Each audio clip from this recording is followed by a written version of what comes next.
When we think about the end of the world, what are we really talking about? In some ancient texts, it's not just about a fresh start. It's about a final, absolute, total purification.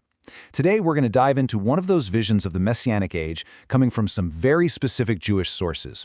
And it's a prophecy not just of redemption, but of a complete and total remaking of the world order. Okay, let's get into it. So let's kick things off with the one question that really hangs over this entire prophecy. What is the actual price of ultimate undeniable peace?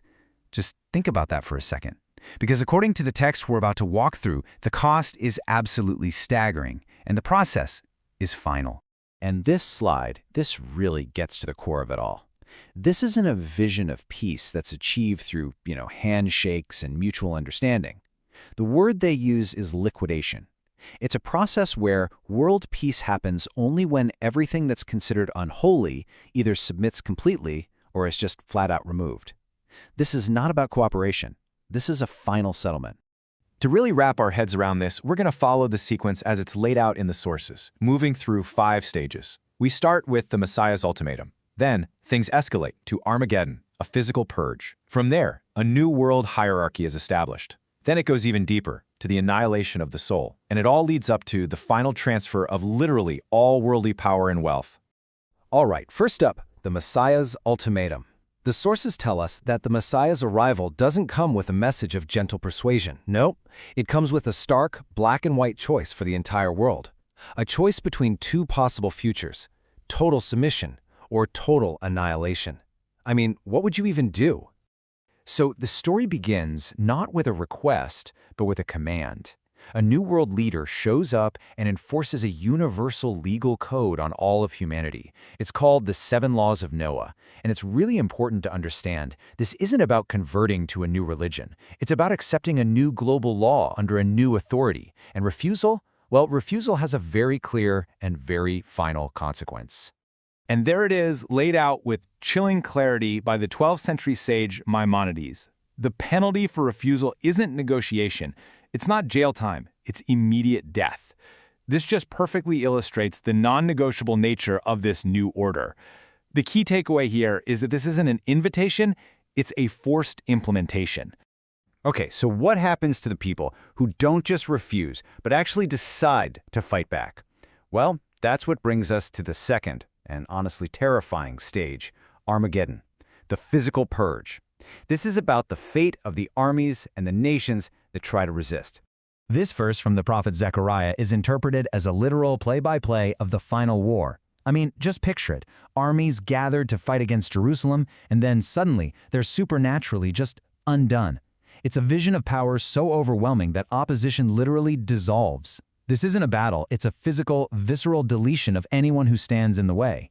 So, with all armed resistance just erased from the map, the old world order simply stops existing. Every crown falls. Every flag is lowered. This is the complete and total fall of nations as we understand them.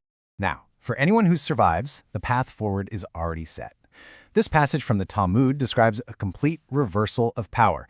The nations, who are referred to in the texts as the Goyim, a term for non-Jews, will have their pride completely broken and become servants. The old rulers become the ruled. The world's hierarchy gets flipped right on its head.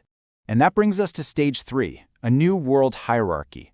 But what does this new world of masters and servants actually look like? Are we just talking in general terms? Oh no, the texts don't just speak in generalities. They get specific, chillingly specific. Take a look at this number. Just 2,800. Standing all by itself, it doesn't mean anything. But in the context of a totally remade world, what could it possibly mean? Let that number just hang in the air for a second. And here's the answer. The Talmud actually does the math based on a verse in Zechariah and lands on this exact figure.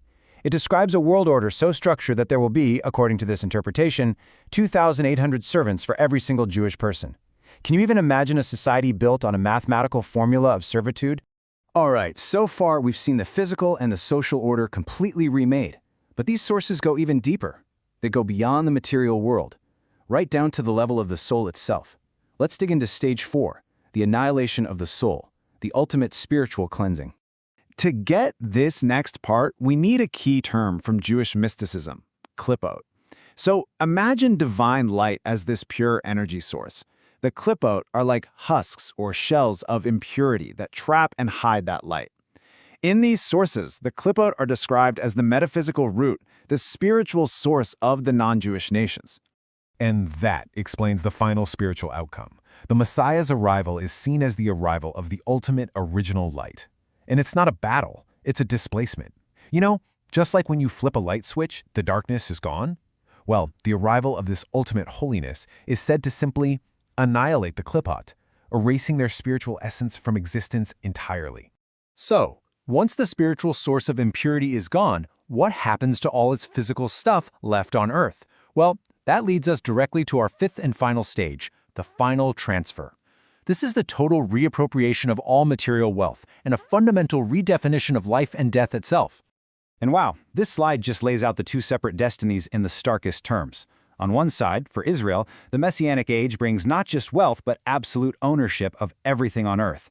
And even more than that, an end to mortality. Death is swallowed up forever. But for the nations, the other side of the coin shows that all their property is transferred away, and death is still their reality, if not outright annihilation.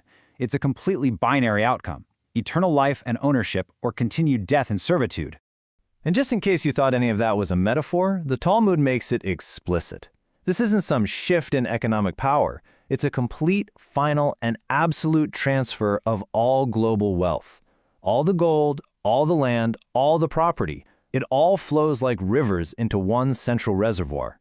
So, from a single ultimatum to a physical purge, a new social hierarchy, and a spiritual erasure, it all culminates in this final transfer. And from the perspective of Jewish law, as interpreted in these specific texts, this whole violent and absolute process is framed as just one thing: the ultimate cleansing of the world, making it pure and ready for a perfect, holy kingdom. And this brings us right back to our first question, but now we have the full weight of this prophecy behind it. We asked, what's the price of ultimate peace? And these sources give one unambiguous answer, which leaves us with one final haunting question to think about. When a world is purified to perfection, what and who is lost in the fire?